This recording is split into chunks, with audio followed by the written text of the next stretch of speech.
a scientist who has devoted a good part of his adult life trying to prove out the theories of a controversial Yugoslavian physicist named Nikola Tesla. His lab is located in the basement of a nondescript store in Vancouver. Hutchison doesn't want to tell us, or doesn't want us to tell you where it is exactly. Working with huge jolts of electricity of up to 500,000 volts, Hutchison is tinkering with Tesla's central thesis that large amounts of power can be transmitted through the air without wires. One of the side effects of his experiments involves the levitation of inanimate objects. He cannot yet predict with any accuracy which objects will rise, when, or where, but they do rise, as you're about to see. You enter the world of John Hutchison through an old bank vault door, revealing a museum-like atmosphere charged with electric energy. Hutchison sits at a hand-built control panel, fine-tuning equipment some feel might change the world. I use these headsets here to monitor frequency changes, going by the static patterns that I hear. And down here, I'll adjust the magnetic flux. And I can feel the rhythms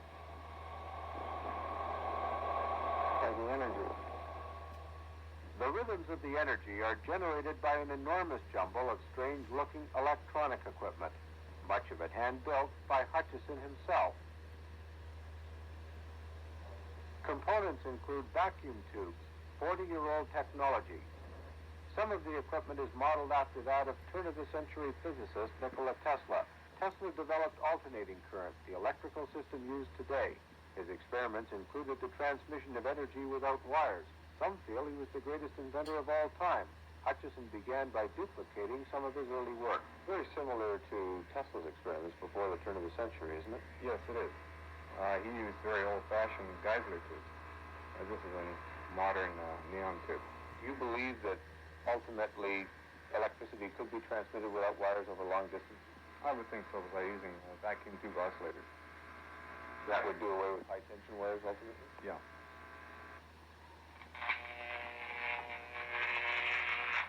The Jacob's ladder effect is demonstrated just for fun.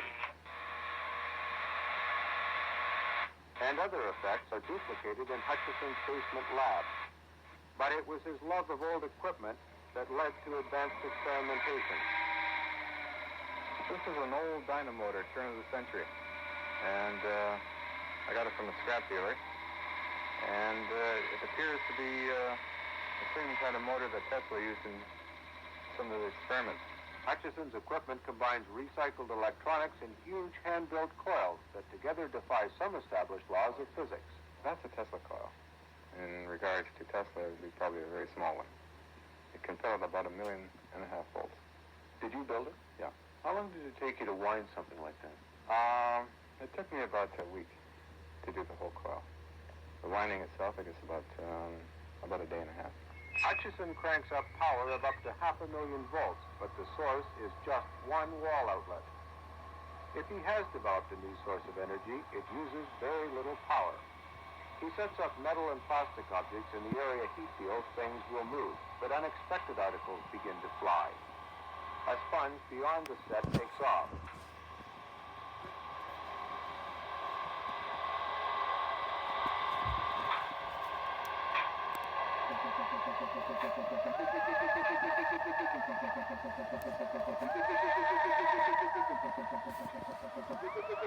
Hutchison can't see it from his control panel and relies on our information.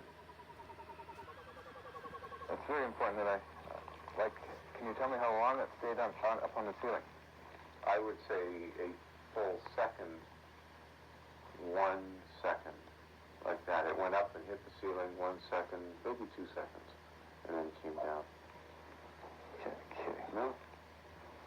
And it slowly and deliberately went up, almost like a levitation.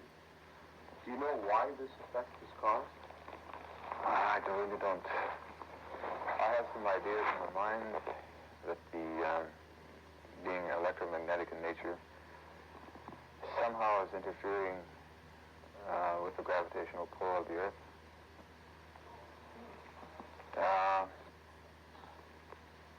Shall we try it again? I'd like to give it another shot. Sure. Well, so do we. Good. So I'll fire her up again. we're lucky. Watch the tinfoil here. Hang in there.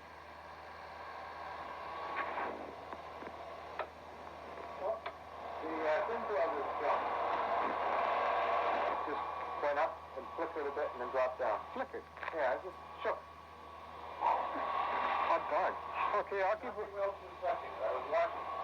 Okay, I'll keep operating, and maybe I'll get some metal breaking up.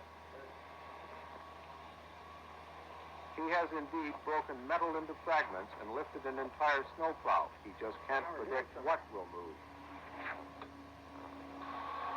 Hutchison doesn't know if it's the equipment alone or his effect on the equipment, but Canadian researchers are now discussing the Hutchison effect with physicists around the world, and it may lead to developments not even thought of yet.